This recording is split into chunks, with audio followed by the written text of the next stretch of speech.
ஒரு மிக்ஸி ஜாரில் சின்ன வெங்காயம் சேர்த்திக்கலாங்க. பூண்டு, இஞ்சி, பச்சை மிளகாய் இந்த மூணையும் சேர்த்திக்கலாங்க. கருவேப்பிலை சேர்த்திக்கலாங்க. பட்டை, கிராம்பு, சோம்பு, சீரகம், மிளகு இந்த மூணையும் சேர்த்திக்கலாங்க. இது வந்து பார்த்தீங்கன்னா கொஞ்சமாக தண்ணி விட்டு அரைச்சி எடுத்துக்கலாம். ஃபஸ்ட்டு பாருங்கள், நம்ம சிக்கனோட அரைச்சி வச்ச பேஸ்ட் சேர்த்திக்கலாங்க. தேவையான அளவு உப்பு சேர்த்திக்கலாங்க. மஞ்சத்தூள் 1/4 டீஸ்பூனுங்க. மிளகாத்தூள் 2 ஸ்பூனுங்க.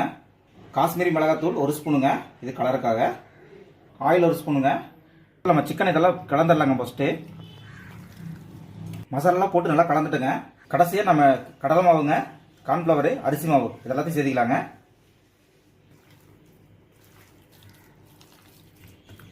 நம்ம போட்ட மசாலாவோட நல்லா கலந்து வச்சுட்டோங்க. ஒரு அரை மணி நேரத்துக்கு நம்ம சிக்கனை ஊற வச்சுக்கலாம். நம்ம சிக்கனை சேர்த்திட்டு ஒரு 2 நிமிஷத்துக்கு ஒன்றுமே பண்ணக்கூடாதுங்க. கருவேப்பிலை லைட்டாக போட்டு எடுத்துடலாங்க. 65 ரெடி ஆயிடுச்சுங்க. எவ்வளோ கலர் மாறி வந்திருக்குன்னு பாருங்கள். இந்த அளவுக்கு வந்து பார்த்தீங்கன்னா நம்ம சிக்கனை பொரிச்சு எடுத்துக்காங்க.